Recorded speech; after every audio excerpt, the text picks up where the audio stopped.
की वजह है हम अच्छी काज के लिए भारतीय राजनीति में तो उनको ऐसा कर देना कोई बड़ी बात की वजह है हम अच्छी काज के लिए मेरी तनख्वाह जो भी है वो मेरी निजी है, लेकिन मुझे सिखाया गया है कि इसका 10% मुझे भले कार्यों में लगाना है।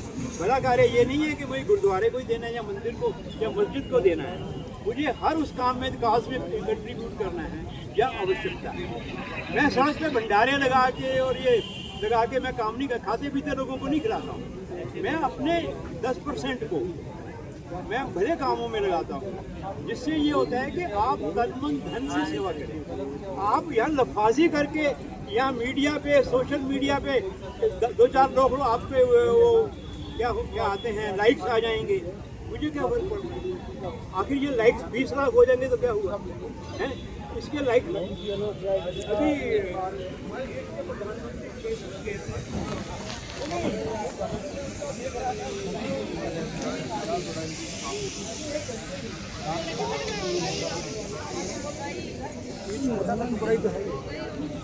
ये तो छोटा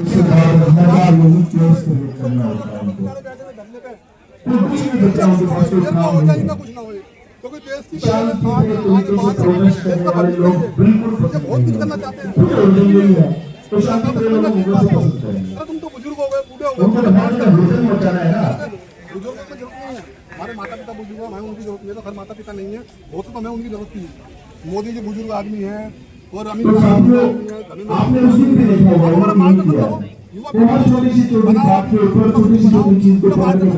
ऐसा नहीं, ऐसा ही कानून लाओ, ऐसे बनाओ, उसके साथ दो और युवा पीढ़ी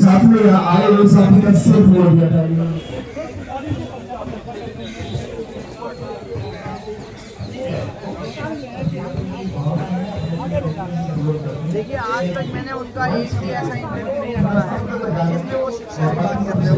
शायद उन्होंने करी भी होगी तो मेरे सामने नहीं, उनकी सारी प्रोपोगेंडा मेरे सामने आती है, तो ये शिक्षा वाला मेरे सामने क्यों नहीं आता?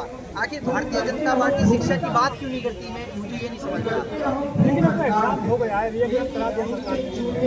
देखिए, बच्चों की जिंदगी थोड़ी ना वापस आ जाएगी, बात तो यहाँ जिंदगियों की है ना। एग्जाम तो चलो आप 10 साल रिटर्न करवा लोगे, लेकिन जो बच्चे मरे हैं उसकी जिम्मेदारी कौन लेगा?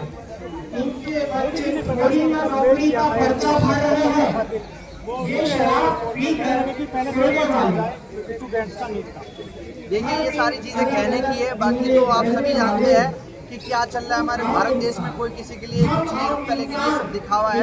ऑलमोस्ट जब मोदी जी आते हैं वहाँ एम्बुलेंस आती, बड़ी वाली बात हो जाती है यहाँ पे।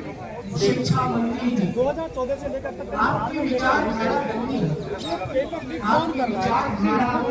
मोदी जी कहते हैं कि सर ने बताया कि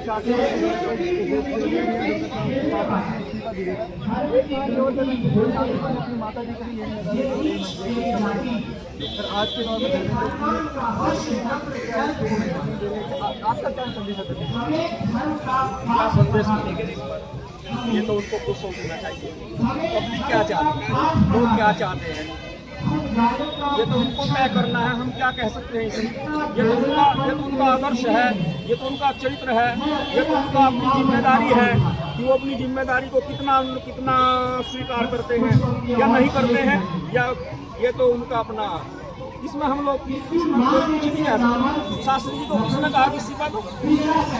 जो आदर्श स्थापित हुए हैं उसमें शास्त्री जी को किसने कहा था कि आप इस्तीफा दे दीजिए? बताओ, किसने कहा? ऐसी प्रकार जो धर्मेंद्र प्रधान है, हम ये नहीं कहते कि भाई वो जैसा भी उनकी मर्जी, लेकिन अगर वो अपनी जिम्मेदारी महसूस करते हैं, अपनी और एक कुछ आदर्श स्थापित करना चाहते हैं भारतीय राजनीति में, तो उनको ऐसा कर देना कोई बड़ी बात नहीं। जैसे कि आपने देखा अभी CGP प्रोटेस्ट में छात्र हों, टीचर्स हों, उम्र दराज लोग हों, चाहे कितनी बारिश